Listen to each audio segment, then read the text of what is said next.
Well, hello, I'm Janet Morana, Executive Director of Priests for Life. Welcome to our program.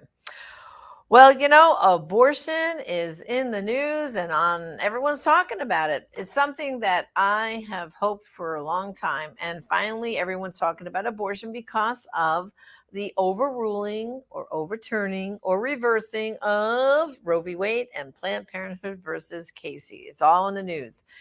And there's so much information out there that's not correct. So we're here to correct the record here, so to speak, on our program. And I'm going to be interviewing today. You're going to love this gentleman. He's been a dear friend of mine and Father Pavone's in our ministry for many years. He's been in pro-life ministry for over 16 years. He does things nationally, internationally. He's an articulate speaker, a pastor. I mean, oh my gosh, he wears so many hats. The most recent ones, he's head of national ministry with the Douglas Leadership Institute. So joining me today is Apostle Arnold Culbreath. Arnold, welcome to the program. Thank you for having me, Jen. It's wonderful to be here. It's my pleasure. So my first question, because I'm not familiar with the title apostle, can you explain that to me and our people? What's that title mean? Well, the biblical office of an apostle is one who has a special calling and is sent to do a particular thing. And for your Catholic viewers, they can probably make the connection between a ministry or office that is referred to as an apostolate. So it's out of that ideology that it comes. Okay. Hey, cool explanation. I get it. I love it. So let's go back in history. I mean, I've known you for a very long time. You've been an active leader in the pro-life movement. For a while there, I know you worked with the Leadership Institute, right? No, Life Issues. I'm sorry, Life Issues Institute. Yes. So tell us about your journey.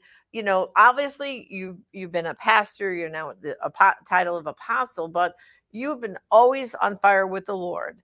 What first opened your eyes to the issue of abortion, where you said, I have got to do more about this? Well, my family has always been pro-life. We've talked about pro-life and chastity and those kinds of things for as long as I can remember. I'm old enough to remember January 22nd, 1973, when Roe versus Wade was initiated. I remember that tear-filled broadcast by Walter Cronkite, and announcing this infamous day in our nation's history. My father, the late Dr. Arnold Culbreath, who was an incredible pastor and preacher, then had Dr. Jack Wilkie to our church to speak. And my father was the first Black pastor to bring in Dr. Jack Wilkie and his wife, Mrs. Barbara Wilkie, who Dr. Wilkie was a medical doctor, as you know, and his wife was a registered nurse. I was a seventh grader, and Dr. Wilkie gave his powerful pro-life presentation, it was simple, it was scientific, and it was impactful. He basically showed you a baby post-birth, and he walked you backward all the way to the single cell zygote that we all started as at conception. And he says the DNA is the same. Everything is the same. The only difference being time, size, environment. And I thought it was quite powerful, and I thought it was a quite portable way of being able to share the pro-life message with others. Fast forward to 2007, that same Dr. Wilkie then hired me to be his national director of urban outreach at Life Issues Institute. And I had the privilege of working directly with this pro-life icon for 8 years. That's right. That's right. And that's how I first met you, Arnold, was in those days. And I have to say, you've always been so articulate with the issue. So let's just talk for a moment about the Black community. As we know statistically, and I know Life Issues has studied this, that Planned Parenthood targets the Black and Hispanic community. There's more abortion clinics, and they've studied this, in minority communities than in urban, suburban white neighborhoods, so to speak. So what have you been doing all these years to kind of raise that awareness about abortion in the Black community? And What are you all finding? Are they becoming more and more pro-life? Give us a snapshot of that. Okay, well, let me go backward before I go forward. When I worked at Life Issues Institute, I birthed it was referred to as a department, Protecting Black Life. And if people go to that website, protectingblacklife.org, although I no longer work there, we pioneered that research that you're talking about that conclusively shows that 79% of Planned Parenthood's surgical abortion facilities operating at that time are in a 2-mile walking distance of Black and Brown communities. One of the things we've been doing at the Douglas Leadership Institute is we are unapologetically trying to reverse the curse, as we refer to it, of Margaret Sanger. Margaret Sanger's strategy, working with the American Eugenics Board, wrote her infamous letter to Dr. Clarence J. Gamble of the Procter & Gamble Fortune, which is headquartered here in Cincinnati, where I live, Procter & Gamble. And she wrote that we should hire a handful of Black ministers. The way to get into the Black community is with a religious appeal. Therefore, we need to reach the Black pastors. She said they should be articulate. They should have a social service background. And that was going to be the way that they were going to infiltrate the Black community. So what we're doing at the Douglas Leadership Institute is building relationships with pastors, equipping and empowering them to stand for life. And we're so excited about our Jeremiah 1 and 5 project. So Arnold, how are you finding now? You know, unfortunately, traditionally, so many of the Black votes, as you know, Democratic Party, and as we know, the Democratic Party takes such a strong position on abortion till birth.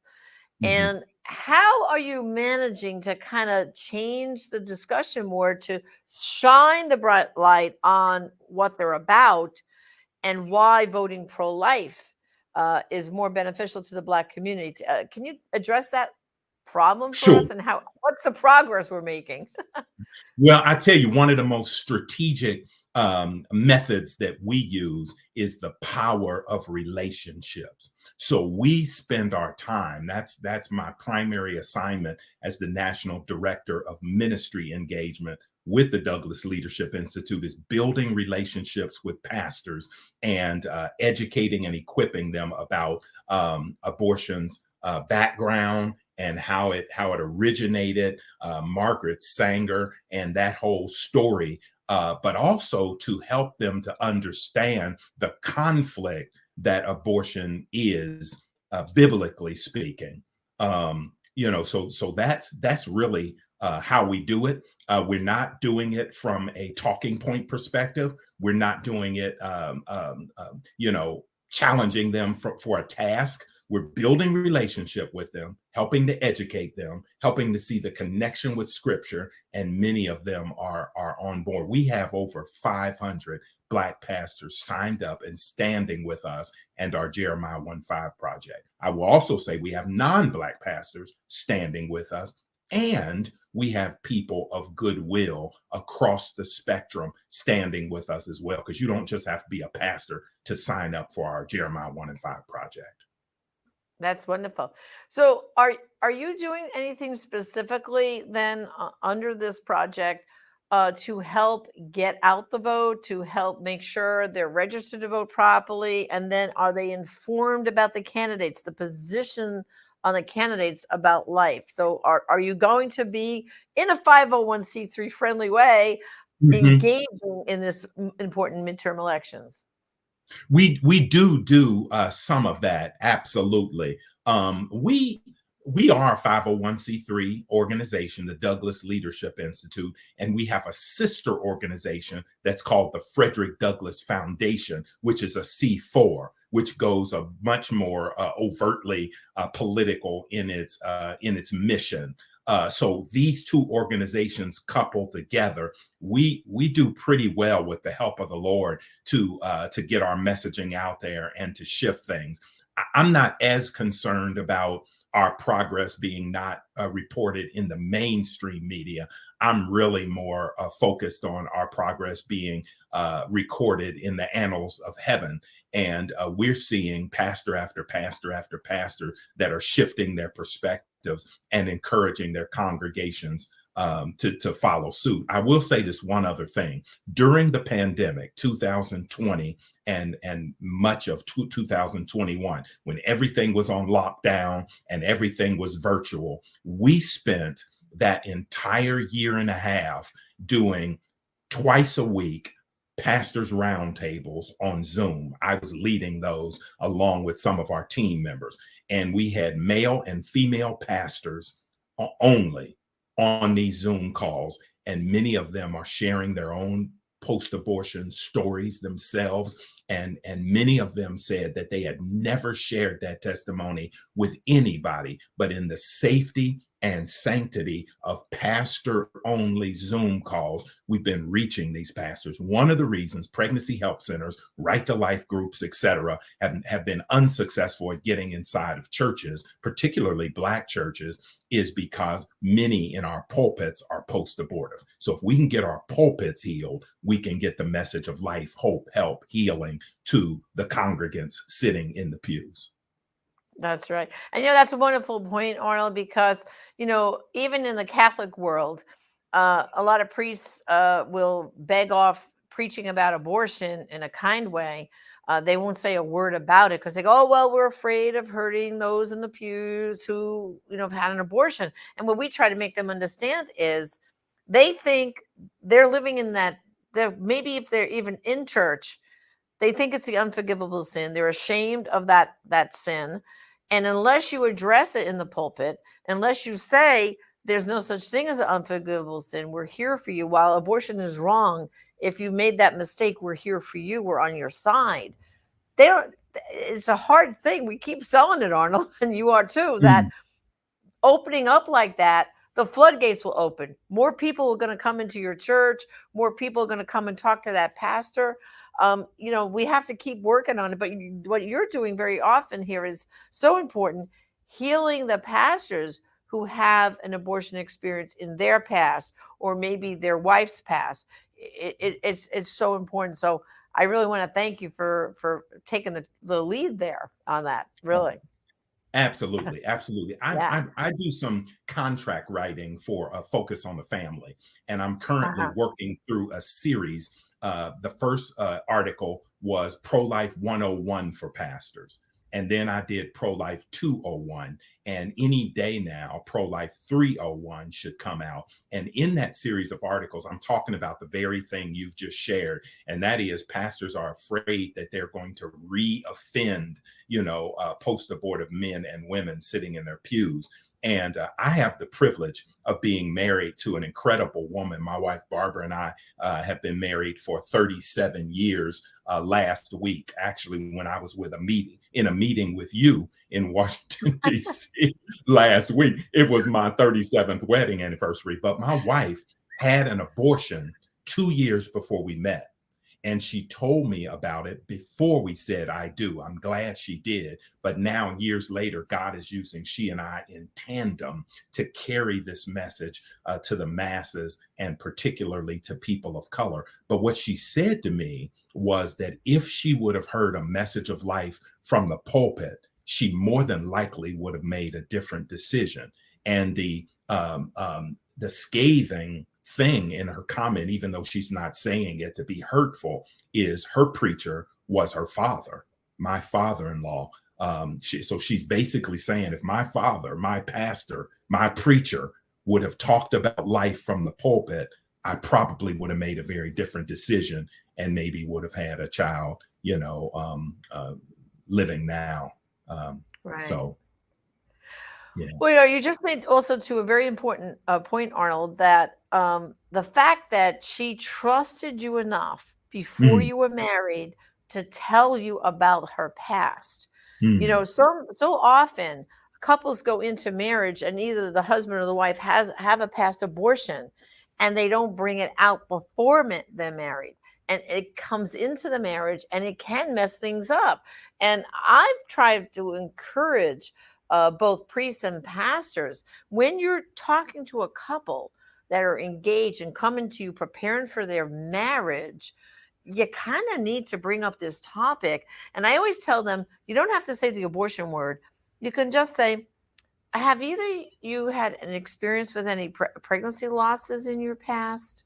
Just like that. Hmm. Use the words Hmm. pregnancy loss, just to get your toes into the water. If there's been a pregnancy loss, they're going to open up at that point. Trust me. And it is so Hmm. important. I mean, tell for just a minute, because people are so afraid to broach this topic. When she came to you and told you, what was your reaction? And how did you feel at that point? Well, we had been dating for a while, and I was in love. I was hooked, and she was as well. And I had mentioned marriage several times. I had not formally proposed to her. I just mentioned marriage, and I know the men listening are going to cringe because I'm giving away secrets from man law, man code. But we float the topic out there of abortion a few times to test the waters and see what the probability of a favorable response is, before we actually pop the question. But every time I would ask her, she never really responded. And I'm like, what is going on? Am I losing my swagger? I mean, what's happening? And we had just finished a date night, a movie and dinner night. I met her in Dayton, Ohio. I live in Cincinnati, Ohio. I met her in Dayton, Ohio. I was finishing architecture school, and I wound up at her father's church through the persistent nudging of Miss Alice Moore, who lived in my apartment building, who was a member of that church. And that's how I ended up at that church. And that's how I met my wife. But she would never respond when I mentioned marriage. And she said, Arnold, you've mentioned it several times. There's something I need to tell you. If we're going to go forward. And I don't normally get nervous. I mean, I've knocked around a fair amount of my life, in the streets and just, mischievous stuff that boys do. I've studied martial arts. I've been a United States Army veteran and those kinds of things. But I got nervous in that moment, Janet. And I didn't know if she was going to say there used to be, there was another man. I didn't know if it was going to be a Jerry Springer moment and she was going to say she used to be a man.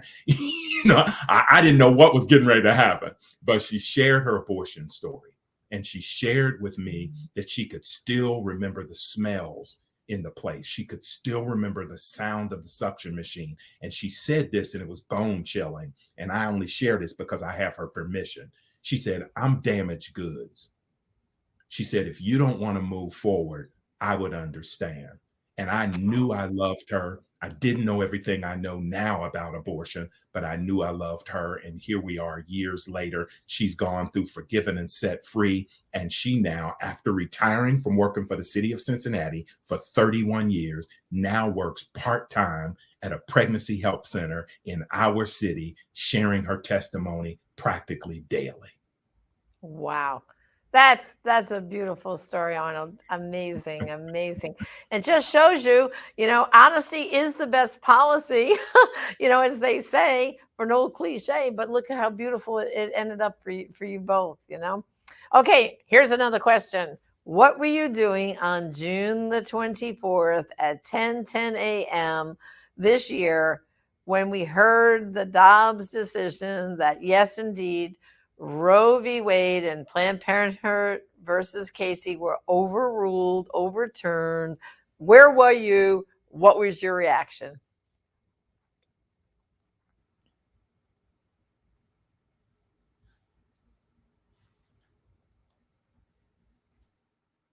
Okay, we have to repeat the question. We'll edit this, okay? So, Okay. Arnold, where were you on June 24th, 10:10 a.m., when we got the news that Roe v. Wade and Planned Parenthood versus Casey had been overruled or overturned, whichever phrase you like? Where were you, and what's your reaction? Wow. I was in Lake Charles, Louisiana.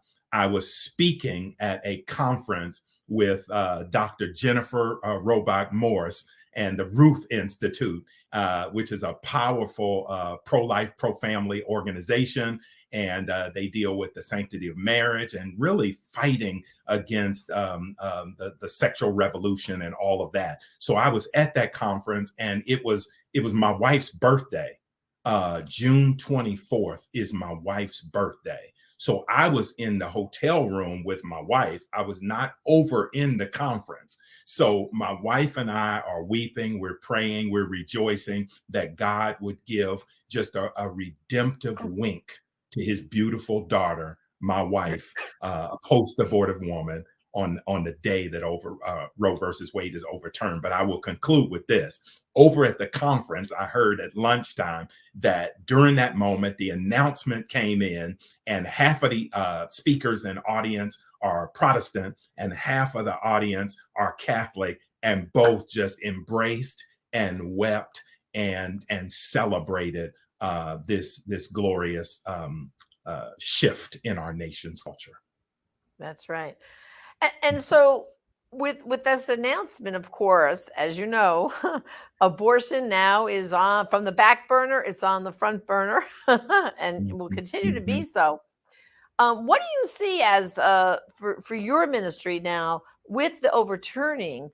I mean, it's only been about a month now, a little bit more than a month. Are you getting questions from your membership, from your pastors? What are they asking? What's on people's minds that we've gotten this big decision? Yeah, and that's one of the things I really love about the fact that the Douglas Leadership Institute, a 501c3, has a sister organization, the Frederick Douglass Foundation, which is a 501c4, and both organizations are chaired by my dear friend Reverend Dean Nelson.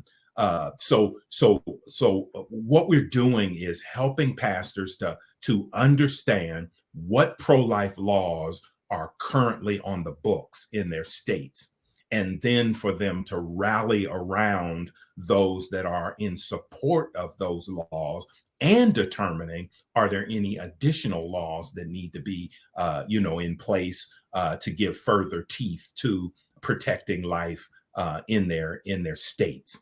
We're also helping them to just teach and preach the sanctity of life. Much of our work that we've been doing with our Jeremiah 1:5 project continues. It's about educating pastors, helping them not to be fearful to address life from the pulpit, and to do it with a mixture of truth and grace. Many pastors learn the information that you and I know and have shared in this broadcast, and then want to come out with guns blazing, preaching with hellfire and brimstone. And as you said earlier in the broadcast, most women and men that are post-abortive, they're already feeling the weight of the world on their shoulders. They don't need any fire and brimstone from the pulpit. They need grace, they need love, they need truth. And I love 1 John 1:9. It says, if we confess our sin, that God is faithful and just to forgive us our sin and to cleanse us from all unrighteousness. And that includes abortion. Yeah. So members of your group who are in Mhm, states that unfortunately have already passed extreme abortion laws, we know who they are: mhm, California, Illinois, Vermont, New Jersey, New York, the list. And there's, of mhm. course, more to come. And that's why we have to hold the ground in the pro-life states and increase there. But what about the pastors that are in those states where they're going to allow abortions till birth? Do you have any kind of strategy or way of helping them discuss this issue to realize how extreme the laws are in their state and how the people shouldn't give up? They can try to change the legislature to be more pro-life, and eventually they can change things. So, what kind of advice are you giving to them? Well, it's a twofold approach. On the one hand, it is doing exactly what you just said.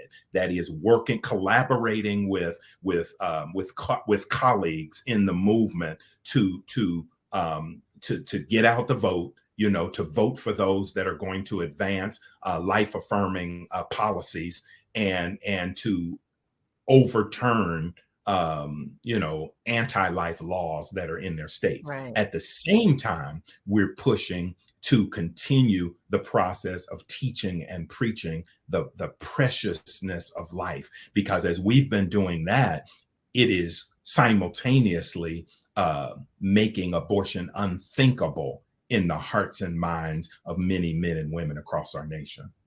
Right. Well, you've shared a lot of information with us today. So people must be saying, how do I connect with Apostle Arnold Culbreath? What's the website I can go to get all this information, read these articles, all this great stuff you've been doing? So share with us, how do we connect with you? Oh, thank you, Janet. They can reach me through D as in Douglas, L as in Leadership Institute, dlinstitute.org.